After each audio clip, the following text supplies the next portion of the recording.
오늘은 내 남은 날 중에 가장 젊은 날이라는 말이 있잖아요. 이제 갈수록 더 늙어가는 거죠. 그리고 어느 날 우리 삶은 끝날 겁니다. 끝나기 전에 이 땅의 여정을 잘 살아가는 것이 중요한데, 하나님의 말씀에 인도를 받아 사는 길만이 가장 잘 살게 되는 비결이 되는 줄로 믿습니다. 오늘은 하나님이 나에게 주신 최고의 날이라고 하는 것을 기억해야 됩니다. 어제는 지나갔고 내일은 아직 오지 않은 하나님의 주권 속에 있는 날입니다. 오늘 주어진 이 날이 나에게 주어진 최고의 선물이고 최고의 날인 거죠. 삶을 잘 사는 비결은 그때그때 그날그날 만난 삶을 하나님의 백성답게 하나님의 인도를 받아서 잘 사는 것이 최고의 잘 사는 모습이에요. 오늘은 성경 66권을 지금 우리 사순절에서도 그 주제로 말씀을 지금 나누고 있지만, 구원 그리고 삶이라고 하는 제목으로 우리가 사순절 지금 말씀을 새벽 특별 기도에 말씀을 나누고 있는데, 성경 66권의 말씀은 한마디로 구원에 관한 말씀이고, 어떻게 구원받느냐라고 하는 말씀이고, 구원받은 자는 어떻게 사느냐에 관한 말씀에 다 해당되는 거예요. 오늘 말씀은 어떻게 구원받느냐라고 하는 쪽의 말씀이라기보다는 구원받은 자가 어떤 태도로 삶을 살아가야 하느냐, 구원받은 자의 어떤 삶에 관한 쪽이라고, 그런 쪽의 방향이라고 하는 정도만 이해를 하시고 오늘 말씀을 또 듣겠습니다. 특별히 제목을 핸디캡을 축복의 기로 삼으십시오. 삼으라. 그런 제목으로 말씀을 나누려고 합니다.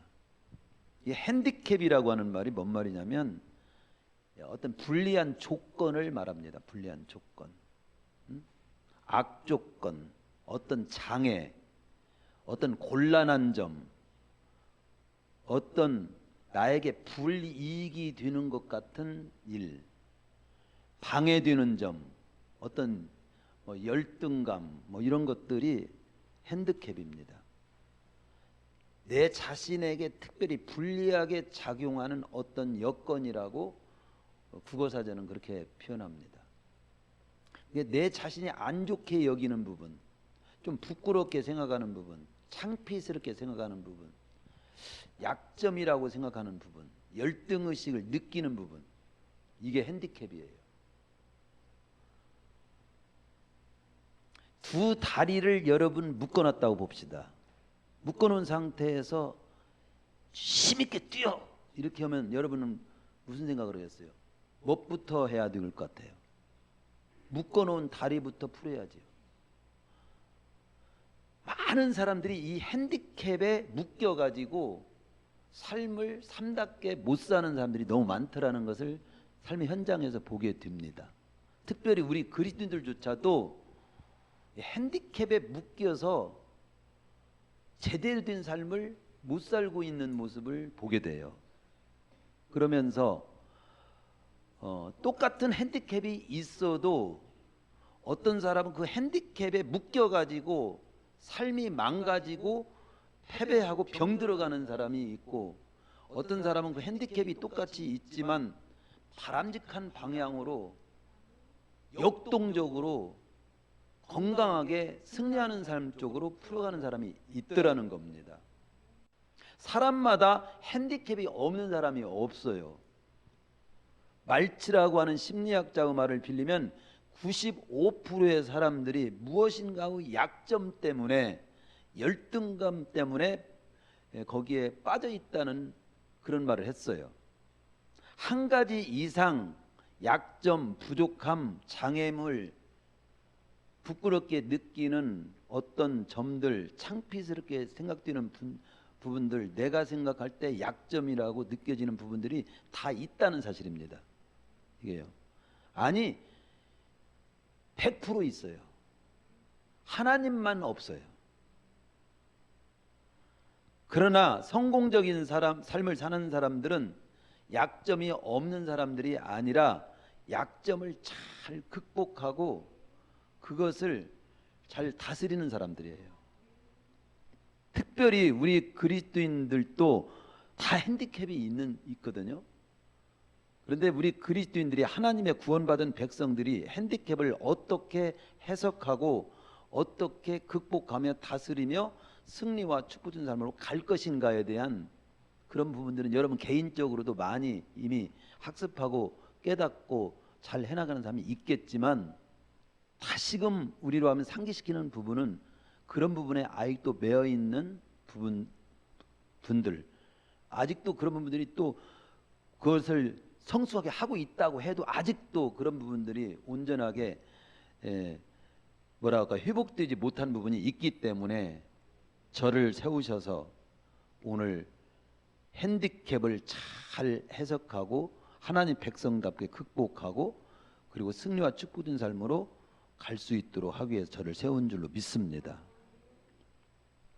여기 첫 번째 이 본문을 통해서 그 핸디캡에 관한 쪽을 말씀을 이렇게 나누도록 했는데, 이 본문에서 핸디캡이란 알고 보면은 하나님을 더욱 굳게 의지하라고 주어진 것이라고 하나님께서는 우리에게 말씀하시고 있어요. 하나님을 더욱 굳게 의지하는 도구로 써라. 해봅시다. 핸디캡을 하나님을 더욱 굳게 의지하는 도구로 사용하라.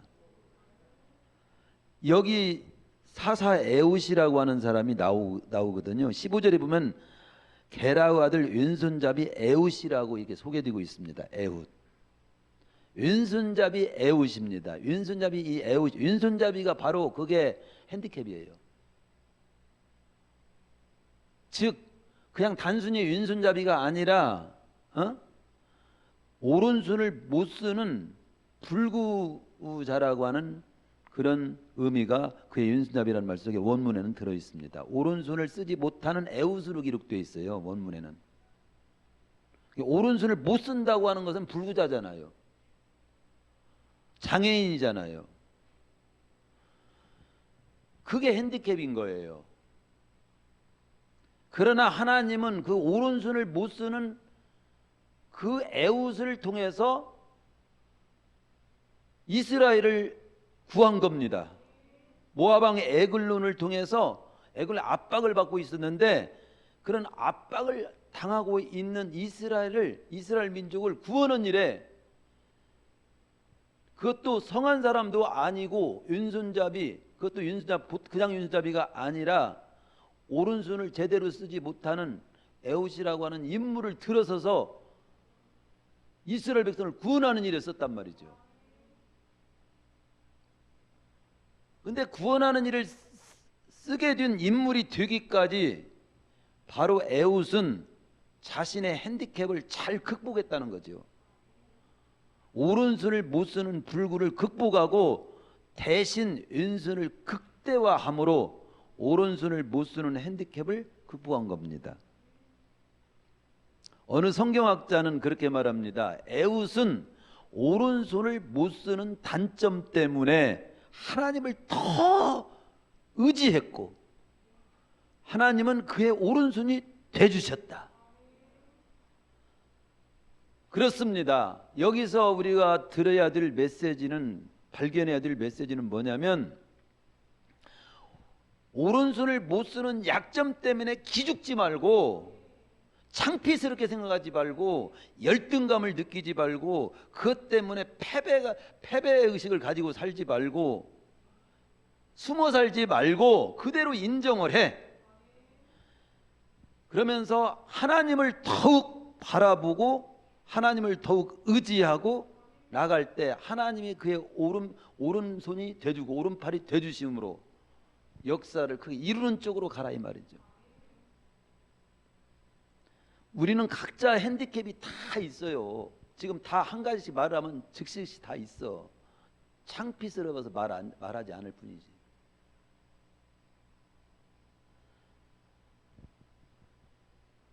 핸디캡이 없는 사람이 없습니다. 우리는 그 핸디캡 때문에 낙심하지 말고 그냥 그것도 숨기려고 할 것도 없어. 그러다고 자랑할 것도 없어. 그것을 그대로 인정을 하고, 그 핸디캡 때문에 한 가지 분명한 것은 더욱 하나님을 의지하고 바라보는 쪽으로 가라는 거죠. 이게 그러면 하나님은 그 나의 약점을 담당해 주신다는 믿음을 가지시기를 축원합니다. 실제로 그것을 고백한 내용이 있어요. 우리의 어려움, 우리의 약점, 우리의 방해물, 나로서는 도무지 감당할 수 없는 어떤 상황, 이게 다 핸디캡이란 말이죠. 그런 상황이 있을 때 하나님께서는 어떤 모습을 지니라고 하는 것을 고린도후서 1장 9절에 바울을 통해서 분명히 우리에게 말씀해 주신 바가 있습니다. 바울이 죽을 지경에 이르게 된 상황을 만납니다. 우리 1장에 죽음의 상황에 이르렀을 때 바울이 깨달은 것이 뭐냐면, 자신을 의뢰하지 말고 오직 하나님만 의뢰하는 인물이 되게 하려고, 그런 자신으로서는 도무지 감당할 수 없는 일까지도 만나게 하는 상황을 만나게 했다. 그걸 깨달았다는 거예요. 실제로 여러분 고린도후서 1장 9절을 한번 그러면 더 찾아봅시다. 거기 뭐 어차피 그거 그렇게 하나님이 말씀하셨나?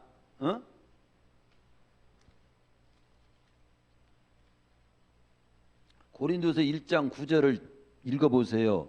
자, 읽어봅시다. 우리는 우리 자신이 사형 선고를 받은 줄 알았다. 이게 이제는 죽었구나, 그렇게 알았다는 거예요. 끝나는구나, 이렇게 죽는구나, 그런 상황에 처했다는 거예요. 이는 그런데 나중에 알고 보니까, 거기 보면 8절 위에 보면 심하게 겹도록 심한 고난을 당하여 살 수만까지 완전히 끊어지고 사형 선고 받은 것처럼 이제 우리는 여기서 죽는구나라고 알았는데, 그런 상황을 하나님이 그런 상황까지도 이렇게 체험하게 하신 이유는, 이는 우리로 자기를 의지하지 말고 오직 죽은 자를 다시는 하나님만 의지하는 수준으로, 의지하는 인물로, 의지하는 믿음의 사람으로 세우기 위함이었다는 것을 깨달았다는 거예요. 우리 성도님들이 단점이 있고 부족해서 더욱 하나님을 의지하게 되는 쪽으로 갔습니까? 그렇다면 우리 성도님들은 단점을 가장한 축복이 된 거예요. 나의 단점 때문에 내가 더 기도했고, 단점 때문에 하나님을 더 의지하게 됐고, 단점 때문에 하나님을 더 찾게 됐고, 그렇다면 오히려 그 단점을 가장한 축복이라는 거지. 그게. 역으로 단점이 나는 없어, 나 잘났어, 부족함이 나는 없어, 그래서 하나님도 멀리하고 기도할 필요도 없고 의지할 필요도 없고 하나님을 찾지도 않고 나는 내 힘으로 나는 살 수 있어, 이루고만 자신만 의지하고 살고 있습니까? 언뜻 보기에는 자신만만한 거, 똑똑하고 잘난 것처럼 보일지 몰라도 그는 하나님의 놀라운 은총과 축복을 놓치는, 어쩌면 그런 태도는 축복을 가장한 저주일 수가 있어. 하나님을 안 찾게 되는 그 모습이 곧 축복이 아닌 거예요. 자신이 세상적으로 잘 살고 배우고 건강하고 그런 자, 능력 있다고 하는 자는 대개 기도하지 않습니다. 그런 어설픈 지식, 어설픈 잘난 거, 그런 건강, 돈, 그걸 의지합니다. 자기 능력, 자기 힘과 지혜만 의지하기가 쉽습니다. 그런 모습이 위험한 모습이에요. 삶이라고 하는 것은 내 힘만으로 안 되는 부분이 너무도 많아. 지식, 능력, 건강 있지만 그래도 우리는 언제나 내 힘만으로 안 되는 부분이 있는 거예요. 그래서 하나님을 앞세우면서 기도하면서 하나님을 더욱 의지하면서 그리고 최선을 다하면서 나아갈 때 그 사람이 괜찮은 거예요. 나에게 핸디캡, 즉 약점, 열등감, 불리한 상황, 어려움, 감당할 수 없는 여러 가지 부분들이 있거들랑 그걸로 낙심하지 말고 하나님을 더 굳게 의지하고 그리고 하나님께 기도하면서 그리고 최선을 다하면서 살아가는 괜찮은 우리 성도님들 되시기를 축원합니다. 다윗은 어린 소년이었고 골리앗은 모든 것을 갖춘 구척 장수였어요. 그런 골리앗 앞에 이스라엘 백성들이 다 떨고 있을 때 다윗 어린 소년이 나섭니다. 물맷돌 5개를 쥐고 나서요. 그런데 나섰을 때 완전 열등감을 최고로 느낄 수 있지요. 나이도 어리지, 무장도 안 돼 있지, 키도 작지, 훈련도 안 받았지. 골리앗은 어렸을 때부터 잔뼈가 군인으로 굵은 사람이요. 키도 우리가 드는 지금 2m가 훨씬 넘으니까 구척 장수에다가 완전 방패, 완전 무장한 사람이요. 그런데 나는 열등감을 느끼고 약하고 부족하고 방해물이 많고 약점도 많은 그런 다윗 같은 어떤 상황이지만 다윗은 어떻게 불어갑니까? 거기에 보면은 만군의 여호와 너는 칼과 창과 단창으로 내게 완전 무장한 모습으로 내게 오지만 나는 만군의 여호와의 이름을 걸고 의지하고 나간다 하면서 나가니까 골리앗이 이제 서서히 다가오잖아요.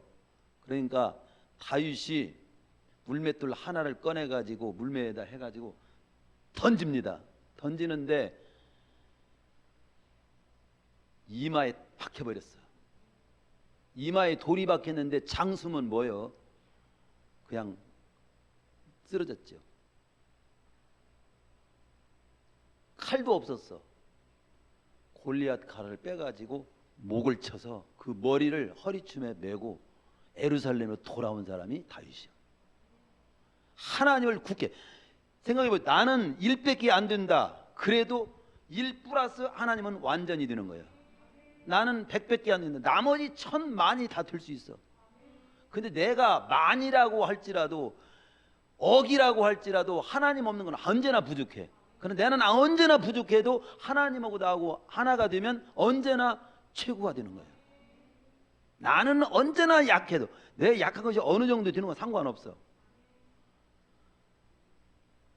하나님 없는 사람은 언제나 부족한 것이고 아무리 부족해도 하나님하고 하나 되면 언제나 온전한 것이 되는 거예요.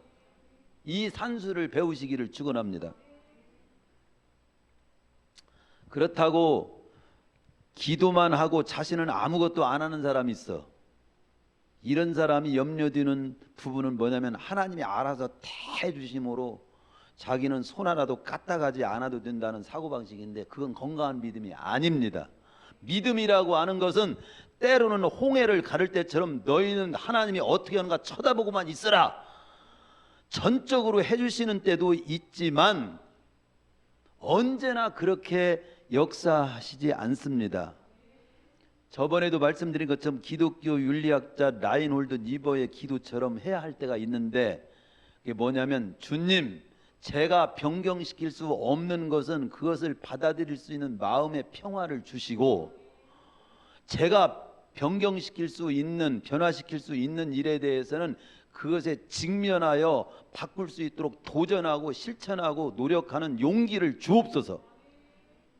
아울러서 이 두 가지의 차이를 구별할 수 있는 지혜를 제게 내려 주옵소서. 이게 무슨 말이에요? 이런 태도로 나가는 것이 건강한 태도라 이 말이죠. 할 수 없는 일은 기도하며 맡기고 할 수 있는 일은 분별해서 기도하면서 내가 도전하고 노력하고 순종하고 실천하고 최선을 다하라 이거예요. 내가 걸을 수 있으면 걸어야지. 하나님 저는 서 있을 테니까 알아서 걸어주셔요. 그럴 수는 없는 거 아닙니까? 그래서 하나님은 약점 때문에 하나님을 더욱 의지하는 자를 귀하게 보시고 쓰십니다. 축복합니다. 하나님은 나의 장점이 있어도 오히려 그 장점을 겸손히 이것 가지고 내가 온전한 것이 아닙니다 하면서 겸손히 하나님을 앞세우며 기도하며 최선을 다하는 자를 쓰시는 거예요. 약한 나 플러스 하나님, 온전한 내가 되는 거예요. 강한 나 하나님 없어, 부족한 자가 되는 거예요. 잊지 말으시기를 축원합니다. 두 번째, 핸디캡이라고 하는 것을 우리는 어떻게 다스리고 해석하고 써야 되냐? 우리를 자고하지 않도록 성경에서 보여주는 내용입니다. 우리로 하면 교만하지 않도록, 자고라는 말이 교만이잖아요. 교만하지 않도록 겸손을 위하여 주어진 것이라고 성경은 말합니다.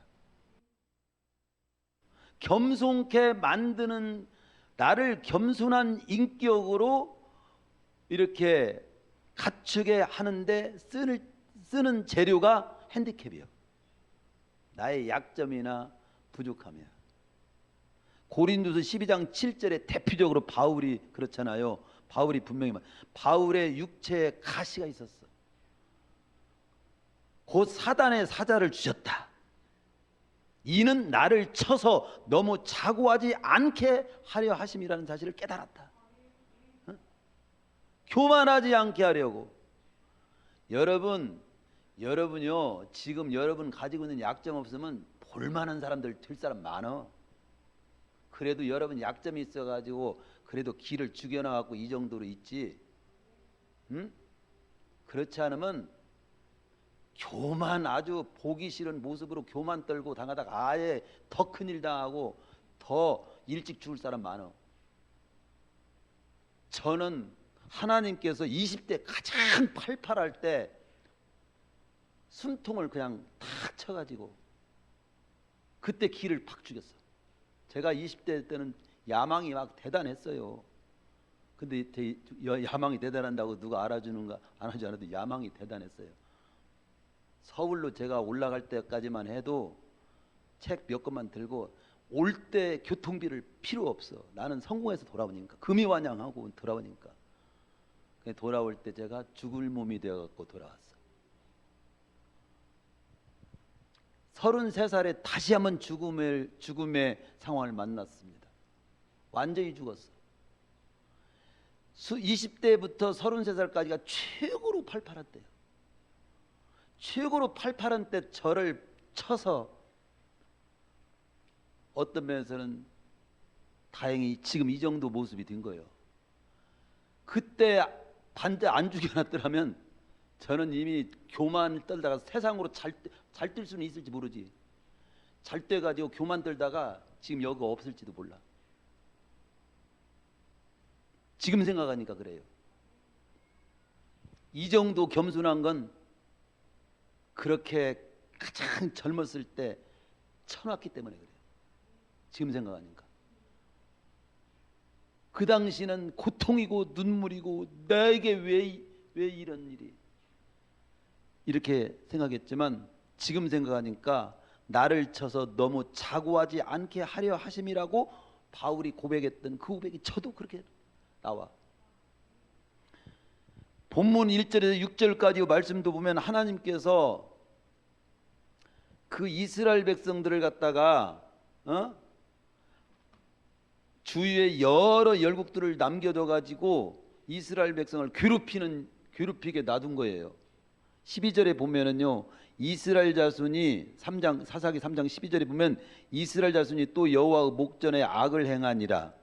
이스라엘 자손이 여호와의 목전에 악을 행함으로 여호와께서 모압 왕 에글론을 강성하게 하사 그들을 갖다가 치게 한 거예요.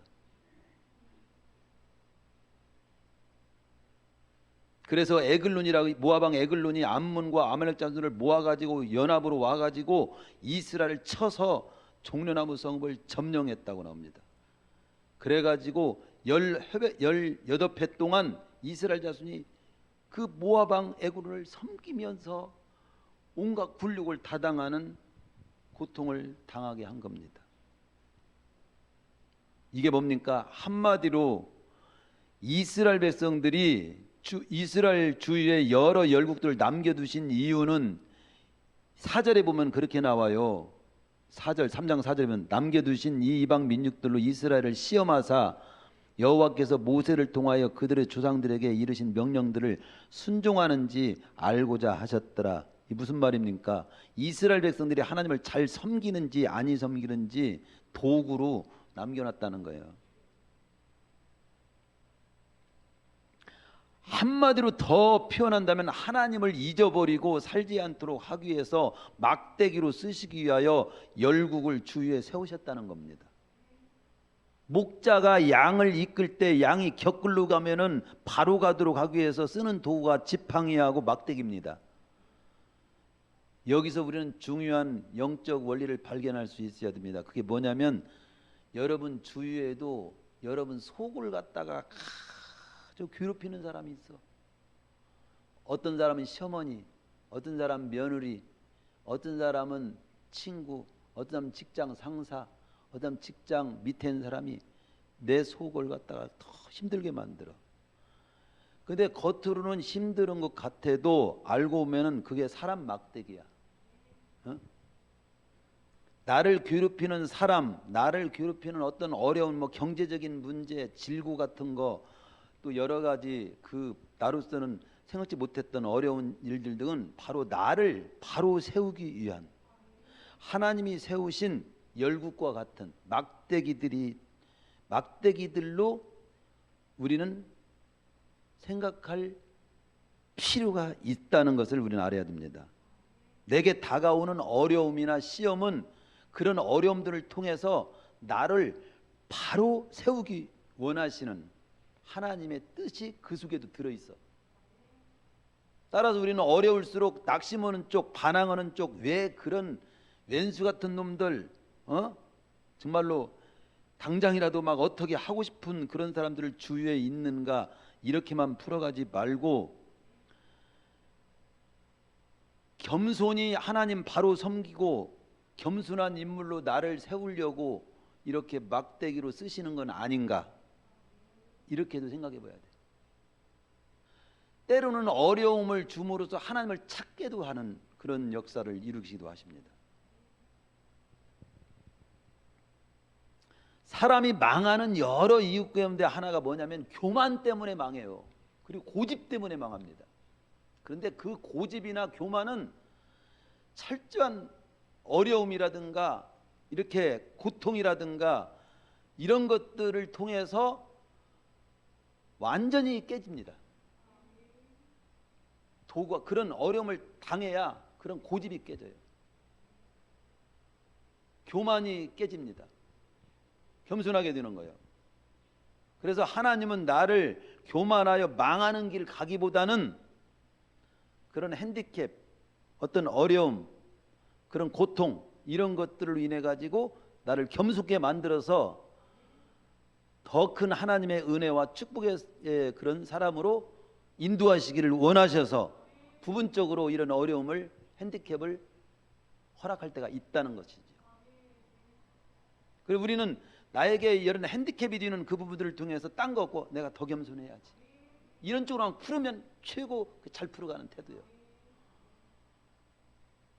나를 자고하지 않도록, 자고하다가 아예 쉽게 망하고 그 마귀에게 완전히 일생 끝내지 않게 하기 위해서 그나마 겸손한 모습으로 갖춰서 하나님의 은혜를 유지하고 승리와 축복을 보존하고 누리게 하기 위해서 이런 핸디캡을 허락했다.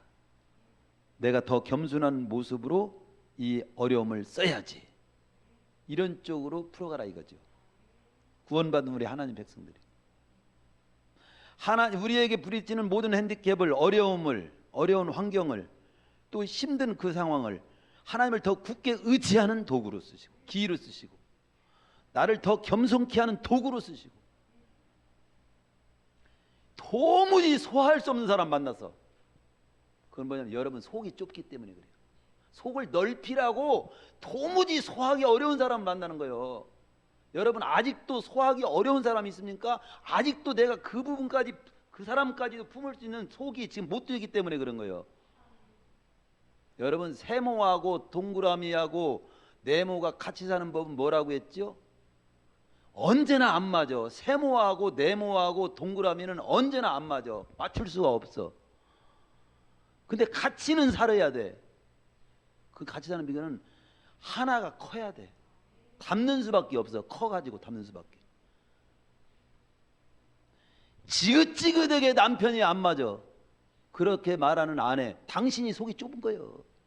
지긋지긋하게 아내가 나에게 안 맞아. 남편, 당신이 속이 좁은 거예요. 진짜 소화 안 되는 성도가 너무도 많다. 목사님, 당신이 속이 좁은 거예요. 나는 진짜 목사님이 이해가 안 되는 게 너무 많아요. 당신 성도, 당신이 속이 좁은 거예요. 난 이 동네 못 살겠어. 꼴비긴 사람이 너무 많아. 당신이 속이 좁은 거예요. 그걸 알아야 돼. 예를 들어서 제가 지금 말씀드린 겁니다. 나는 이 나라가 마음에 안 들어. 떠나. 이 나라를 갖다가 내가 품고 감사하면서 살아야지. 그렇다고 해서 나쁜 것을 갖다가 내버려 두라는 뜻은 아닙니다. 이런 모든 내가 소화 안 되는 것은 바로 그 부분이 내가 약한 거예요. 여러분, 내가 산을 오를 때 힘이 막 다리도 막 너무 아프고 막 힘이 너무 차. 내가 약한 거예요. 건강할 때는요, 험산줄령도 평지처럼 느껴져. 근데 몸이 약할 때는 평지도 험산줄령처럼 느껴지는 거예요. 나에게 부딪히는 그런 어려움, 견디기 어려운 힘든 것을 하나님을 더 의지하는 쪽으로 풀어가시고 나를 겸손케 만드는 도구로 쓰시고, 세 번째는 핸디캡을 잘 쓰면 우리를 위대하게 만드는 도구가 된다는 비밀도 깨달으시길 바랍니다. 약점 때문에 괴로워하지 말고 그 약점을 승화시키라는 말이죠. 본문의 에훗은 오른손이 불구이다 보니까 왼손을 극대화한 거예요. 왼손을 잘 능하게 쓰는 인물이 된 거죠. 잘 쓰다 보니까 왼손으로 모압왕 에글로를 처리하는 일에 능한 장수까지 돼. 그래서 이스라엘을 구원하는 위대한 역사를 이루게 됩니다. MBC 화제집중 뉴스데스크, KBS 열린음악회 등에 출연했던 스웨덴어 레나 마리아를 여러분 제가 소개했는데 여기 지금 나오지 화면에. 저분 좀 보세요. 얼마나 이쁩니까? 그런데 이분이 어떤 사람이 두 팔이 없는 여자예요. 저분이 한쪽 다리마저 짧은 중증 장애인이요. 그쪽은 내가 감춰놨어. 감춰놓은 것이 아니라 사진이 저기 이력에 저분이 저렇게 소개가 나온 건 사실은. 병원에서도 보호에서도 맡겨버리라고 권유했지만 그의 부모는 그를 정상인과 똑같이 키웠다고 그래요. 그런데 저 레나 마리아가 수영도 할 줄 알고 수영도 배우고 십자수도 할 줄 알고 요리도 잘하고 피아노도 배우고 운전도 하고 지휘까지 해. 여러분, 제가 지금 소개하는 수영 할 줄 알아? 십자수 할 줄 아세요? 요리할 줄 아세요? 피아노 할 줄 아세요? 운전할 줄 아세요? 어찌 레나 마리아보다도 무디요? 여러분, 기죽이려고 그런 것이 아니라 레나는 그녀의 하나밖에 없는 오른발로 못하는 게 없는, 성한 것이 오른발 하나에 성한 것이요. 이 얼굴하고 이거. 세계를 깜짝 놀라게 해서 우리나라에 와가지고 KBS 열린 음악회도 이렇게 출연해서 그걸 보신 분도 있잖아요. 여러분도 봤잖아요. 그는 말하기를 한 번도 자신의 장애를 장애로 여긴 적이 없다. 오히려 그 장애가 자신에게 신앙과 하나님을 더 굳게 의지하는 그 믿음을 갖게 했고 오늘의 자기를 있게 했다고 고백하고 있습니다. 지금의 여러분의 이 모습은 얼마든지 잘 살 수 있고 얼마든지 당당하게 살 수 있는 그것이 부족한 사람 하나도 없어. 이 레나 마리아에 비하면. 지금까지 완이 영이라 할지라도 지금부터는 잘 뛰는 쪽에 여러분이 다 될 수 있고 일어설 수가 있습니다. 자신감을 가지세요. 똑같은 소아마비를 만났을 때 어떤 사람은 구걸 인생으로 거지가 된 사람이 있고, 어떤 사람은 똑같이 소아마비지만 대통령이 된 사람이에요. 루즈벨트 대통령이 바로 그런 사람이에요. 똑같은 실수를 했어도 가룟 유다는 자살로 끝내버렸지만은 베드로는 위대한 수제자가 됩니다. 순교의 영광으로 끝을 맺어요. 만화 잘 안 보지만 유명한 만화의 책 있잖아요. 광수생각이라고 하는 만화. 그 시리즈 가운데 한 편을 저는 책을 통해서 소개받은 내용인데, 축구 시합을 합니다. 5대 0으로 졌어. 아무리 열심히 뛰어도 상대의 적수가 되지를 않습니다. 가슴이 터질 듯이 뛰어도 실력 차 때문에 극복할 수가 없었어요. 결국 5대 0으로 졌습니다. 너무 분해가지고 눈물을 철철 흘립니다. 그때 감독님이 선수들에게 다가와서 이렇게 말합니다. 울어. 지금 분해하지 않으면 다음에 이길 수 없다. 지금 분한 생활을 갖지 않으면 다음에 이길 수 없어. 지금 분해하면서 흘린 눈물은 후일에 우리에게 약이 될 거다. 울어라, 울어. 그리고는 작가의 생각을 거기다 책에다 이렇게 적어놨어요. 현재의 실패를 약으로 만들 수 있는 것은 오직 당신뿐입니다. 그렇습니다. 이게 무슨 말입니까? 졌다. 나는 실력 없다. 나는 어쩔 수 없어. 끝내자. 여기서 죽자. 나는 이제 선수 은퇴할 거야. 이런 식으로 풀어가면 안 된다는 겁니다. 그 실패에 대해서 이대로 인정해야 돼. 실패를 그대로. 지고 실패하고 신뢰가 없는 것을 그러나 애통하면서 그 아픔을 내가 기억하면서 다시는 그런 실패가 일어나지 않도록 분투하자. 내가 왜 끝내냐? 왜 포기하냐? 왜 죽냐? 하면서 우리는 그러죠. 가난이 죄입니까? 부족한 부모 밑에서 태어난 것이 죄요? 예를 들어서 못 배운 부모, 유산도 하나 물려줄 것도 없는 부모 밑에 태어난 것이 죄입니까? 그게 힘든 것이고 그런 어려운 일이 될지 모르지만은 그건 죄는 아니에요. 가난을 오히려 극복해 보려고 도전하고 노력하지 않는 자세가 더 죄지, 잘못된 모습이지. 에? 신명기는 모세의 설교거든요. 과거를 돌아보며 교훈을 말하는 모세의 설교입니다. 가장 많이 등장하는 말이 기억하라는 말입니다. 과거의 실패를 잊지 말고 기억하고, 그럼 거기에 붙잡혀 살라는 말이 아니라 과거의 아픔을 기억하고 하나님의 함께하심을 기억하고 지금 똑같은 실수, 실패를 반복하지 말라고 교훈하는 내용입니다. 실패는 용서할 수 있어도 포기하는 것은 용서할 수 없다는 말이 있어요. 여러분 자신 실패는 용서하십시오. 교훈 받으십시오. 그러나 포기하는 내 모습은 용서하지 마세요. 예? 제가 이런 말도 책에서 발견한 게 리차드 닉슨이라고 하는 분이 그런 말을 해놨더라고요. 인간은 패배했을 때 끝나는 것이 아니다. 우리는 패배하냐? 여기서 끝났구나 그러잖아. 패배했을 때 끝나는 것이 아니라 어느 때 끝나냐? 여러분이 해보세요. 포기했을 때 끝나는 거다. 나는 아직 끝나지 않았다. 그리고 적어도 우리는 끝나는 것을 하나님이 끝났다고 할 때만 끝나는 거예요. 하나님이 끝냈다고 하지 않을 때는 사람들이 아무리 비난하고 밟아도 끝난 것이 아닙니다. 그래서 우리는 핸디캡을 잘 쓰면 우리를 위대하게 만드는, 우리는 애통하는 자는 복이 나니 하나님의 위로를 받을 것이. 애통은 뭡니까? 나의 부족 때문에, 나의 못된 모습 때문에 우는 거잖아요. 내가 그것 때문에 괴로워하는 거잖아요. 21일 특세가 하고 있는데 단 하루도 못 나오는 내 모습 때문에 울어야 돼요. 하루도 못 나와?